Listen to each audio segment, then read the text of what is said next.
Motherboard आप देख रहे हैं HP कॉम्पैक्ट 8300 SFF मदरबोर्ड है। और इसमें प्रॉब्लम्स क्या है कि ये नॉइज़ करता है और ऑन नहीं होता है। आज इसको रिपेयर करने वाले हैं, तो अंत तक हमारा पूरा वीडियो देखिए, जिसमें हम आपको बताएंगे कि कैसे इसको ठीक किया जाता है। सबसे पहले हम करेंगे अपने डीबग कार्ड को install on the PCI slot, फिर उसको चेक करेंगे, ठीक है। तो फिलहाल आप ये देखिए, आप यहाँ पे कोई भी यहाँ पे इंडिकेशन नहीं आया, ऑटोमेटिक ऑन भी नहीं हुआ और LED ग्लो कर गया, ठीक है। उसके बाद से हम आपको क्या करेंगे, यहाँ पे दिखाएंगे ऑन करना है। सिंपल आपको ऑन करना है, देखिए ऑन किया, डेटा बन गया, ठीक है। It means okay only. अब अगर आप देखेंगे तो यहाँ पे एक कैपेसिटर इसमें जला हुआ है, जिसके वजह से प्रॉब्लम आ रहा है। देखिए इसमें पीछे देखिए फॉल्टी टैग लगा हुआ है, ठीक है। No display plus noise issue, okay. देखिए 2-3 मिनट, आफ्टर 2-3 मिनट, ये देखिए, ओके। उसके लिए आपको क्या करना होगा, सबसे पहले मैं बता दूं, ये देखिए यहाँ पे येलो से कैपेसिटर लगे हुए हैं, इनको चेक करना है। तो देखिए यहाँ पे मैंने चेक किया तो एक कैपेसिटर यहाँ पे जला हुआ है और ये देखिए डैमेज भी है, देखेंगे तो डैमेज भी है, ये देखिए जल गया है।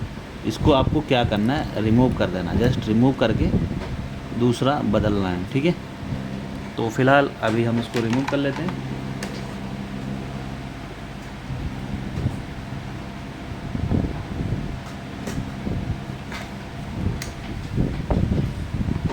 तो जो इसके पार्टिकल्स हैं हम उसको रिमूव कर लेंगे और उसके बाद इसको प्लेस करके देखेंगे। 3 मिनट बोला है, अपने SSD पे भी लगाएंगे।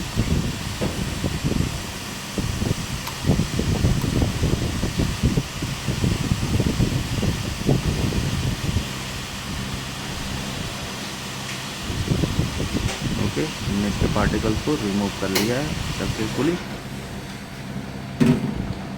थोड़ा फ्लक्स अप्लाई करके इस पर हम रीशोल्ड कर लेंगे और हमारा जो प्रॉब्लम है वो ऑलमोस्ट सॉल्व हो जाएगा। ये देखिए, ओके। तो अभी हम बोर्ड अरेंज करते हैं सेम स्क्रैप से, फिर हम उसमें स्वैप करेंगे कंपोनेंट को। सो दोस्तों, हमने यहाँ पे एक डोनर बोर्ड अरेंज कर लिया, ये भी इसका हमने स्क्रैप IC वगैरह निकाल लिया।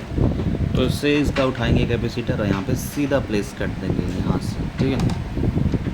तो SMD की सहायता लेंगे इसमें भी। कोई भी कैपेसिटर उठाइए सेम साइज़ की और यहाँ पर प्लेस कर दीजिए, आपका 2000% प्रॉब्लम सॉल्व हो जाएगा।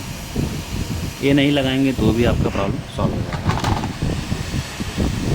लेकिन फिर भी लगाते हैं, इससे कम सर्किट की प्रोटेक्शन होती है, प्रोसेसर वगैरह ख़राब नहीं होते हैं, ठीक है। ये अनवांटेड सिग्नल को ब्लॉक करता है, ठीक है। फिलहाल इसको हटा लिए, चलिए चेक करते हैं। अब डिस्प्ले देखते हैं और लगा के भी देखते हैं कि क्या हमारा जो सिस्टम है वो बंद हो रहा है या नहीं हो रहा है, ठीक है। तो इसके लिए हम SSD अपना लगा लेंगे इसमें और केबल लगा लेंगे SSD एरा जोनिक्स की, ठीक है। तो उससे पहले हम कनेक्शन को सारे स्टैब्लिश मतलब कनेक्ट करेंगे, फिर उसके बाद से हम ट्राई करेंगे, ठीक है। तो ये हो गया अपना। अब इसका कन्वर्टर लाता हूँ, पर लगाता हूँ,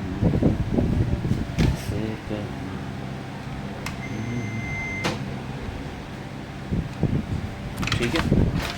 तो इधर हमने कनेक्ट कर लिया और रैम भी लगा लेंगे अपना इधर, जिससे डिस्प्ले आ जाए, जैसे सपोर्टेबल रैम। जो रैम मैं लगा रहा हूँ वो वर्क स्टेशन और सब पे चलता है, तो यहाँ पे कोई डाउट ही नहीं है कि रैम ख़राब है,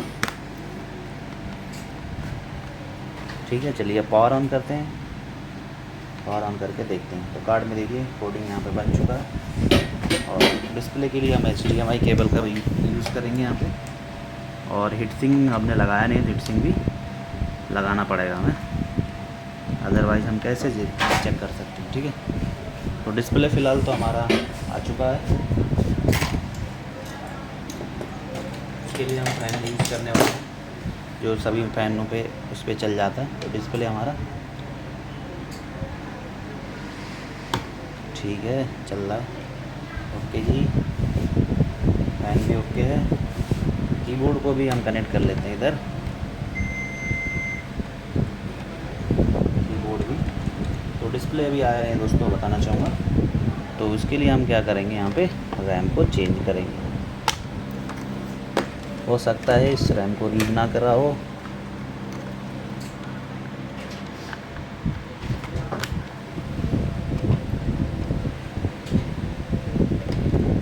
जिंदगी अभी सर हमसे क्या करेंगे, फिर से दोबारा चेक करेंगे। तो इधर देखेंगे 80 आया, ओके।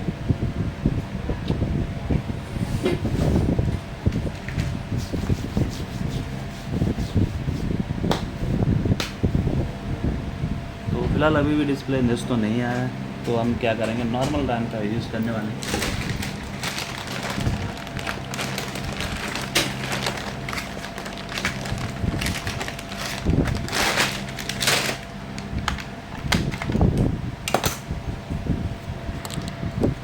तो ये जो केस स्टडी था हमारा, तो फिज़िकल से रिलेटेड था, ये फिज़िकल है। इसमें कोई भी चेंजेस होंगे तो देखिए यहाँ पे ऑन हो गया है, डेटा भी फेच कर लिया according to the data debug card. तो यहाँ पे सब कुछ आ गया, ठीक है। तो डिस्प्ले भी अपना आ गया है, ओके। तो वन टाइम डिस्प्ले आया और डिस्प्ले दोबारा से। तो एक स्टडी और है, मैंने इसको निकाल के देखा तो यहाँ पे देखिए एक पिन, यहाँ पे 2 पिन, यहाँ पे मुझे प्रॉब्लम लग रहा है 2 पिन में, ठीक है। ये किधर लग रहा है आप देख सकते हैं क्लियरली।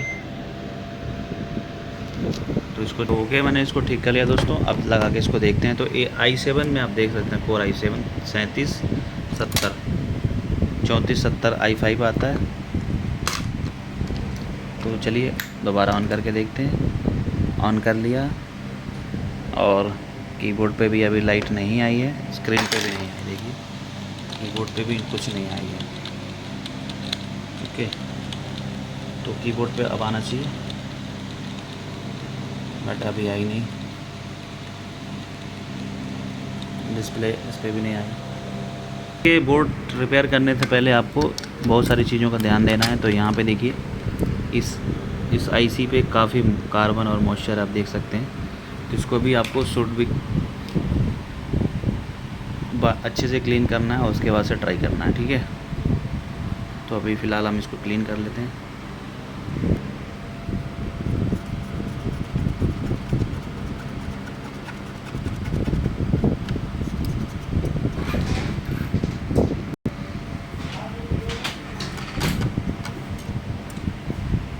और कई बार डिस्प्ले नहीं आती, तो ये जैसे कोर आईसी के जो छोटे छोटे PWM सर्किट होते हैं, इनको भी आपको क्लीन करने होते हैं अच्छे से।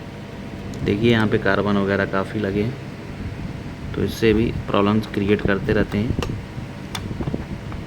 ठीक है। ये देखिए, इनको भी अच्छे से क्लीन कर लीजिए, जिससे आपका जो मॉइस्चर हट जाएगा और जो आपका प्रॉब्लम है वो वहाँ पे सॉल्व होता दिखेगा। तो आपने देखा कि डिस्प्ले तो आ नहीं रही है, जो स्टेटस लिखा हुआ था इसमें एक बार आई और चली गई। तो सिंपल सी बात है, जो जला हुआ था सर्किट हमने उसको पहले रिप्लेस किया, जो फिज़िकल इंस्पेक्शन है उसको डन किया। उसके बाद से और भी देखना है आपको आसपास या और पूरे बोर्ड पे ये और कोई दिक्कत तो नहीं लग रही। कुछ दिक्कत है तो देना आपको, उसको भी रिप्लेस करना होगा। कार्बन जिस पे मॉइस्चर ज़्यादा हो कैपेसिटर पे, तो उसको भी आपको रिप्लेस करना पड़ेगा, अदरवाइज़ क्या होगा, ये काम नहीं करेगा, ठीक है दोस्तों। तो जैसे कार्बन आप क्लीन कर देंगे, थोड़ा सा ड्राई करना पड़ेगा अच्छे से, क्योंकि सर्किट फिर से रिस्टोर हो जाए।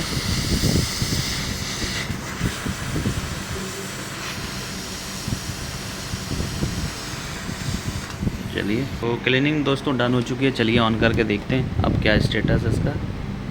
तो ऑन कर दिया, डेटा यहाँ पे देख सकते हैं, लेकिन 001 आ गया, 98। अब डिस्प्ले 100% आना चाहिए, ये देखिए। और स्क्रीन भी की तरफ भी मैंने फॉलो किया, 62 आ गया। और डिस्प्ले आप देख सकते हैं आ गया है, आके चला गया, ठीक है। दोबारा से रिस्टार्ट हुआ, दोबारा से आएगा। अभी आप देखना, वेट करिए सम टाइम, दोबारा से आएगा, इस बार आएगा। यहाँ पे आप देखिए 62, बट कीबोर्ड में आ गया। अब हम क्या करते हैं, VGA पे ट्राई करते हैं, HDMI पे तो नहीं आ रहा है। तो पहले हम क्या करेंगे दोस्तों, एक बार इस पे ट्राई करेंगे। कई बार क्या होता है, VGA पोर्ट में कुछ इशू होता है। देखिए यहाँ पे डिस्प्ले आ चुका है VGA लगाते ही, ठीक है, देख सकते हैं। तो सबसे पहले हम क्या करेंगे दोस्तों, डिस्क रीड एरर दे रहा है यहाँ पे, इसको रीड नहीं कर रहा है, ठीक है, हार्ड ड्राइव को। तो हम क्या करेंगे, इसको रिस्टार्ट करेंगे, F10 दबा के अपन बायोस में जाएंगे और ऐसे टेस्ट करेंगे स्टोरेज ऑप्शन। ओके, तो बूट ऑर्डर देखेंगे यहाँ पे कौन सा है, EFI लीगेसी करेंगे।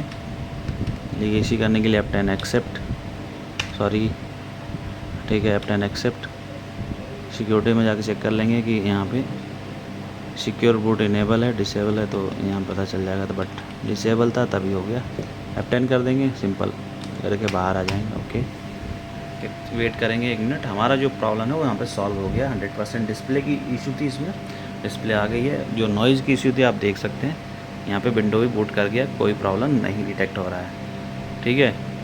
तो आशा करता हूँ ये वीडियो आपको बहुत पसंद आया होगा। इससे आप अपने HP कॉम्पैक्ट 6200, 6300, 8200, 8300, ठीक है, इस टाइप्स के मदरबोर्ड को आप जो भी प्रॉब्लम्स आ रहे हैं, इस स्टेप को फॉलो करते हुए आप ठीक कर लेंगे। तो आप हमसे जुड़े रहिए, और कोई दिक्कत आए तो कमेंट करिए। देखिए यहाँ पे बूट हो रहा है प्रॉपर तरीके से। तो हमें इंस्टाग्राम पे फॉलो करिए, TRC टेक चैनल आपको डिस्क्रिप्शन में मिल जाएगा, नेम, इंस्टाग्राम की लिंक, और FB पेज पे भी फॉलो करिए। जल्दी हमारी वेबसाइट आएगी आप लोगों के लिए, तो उस पर और भी आपको सॉफ्टवेयर बायोस भी चाहिए तो सारी चीज़ें आपको अवेलेबल कराया जाएगा वहाँ पे। Thank you.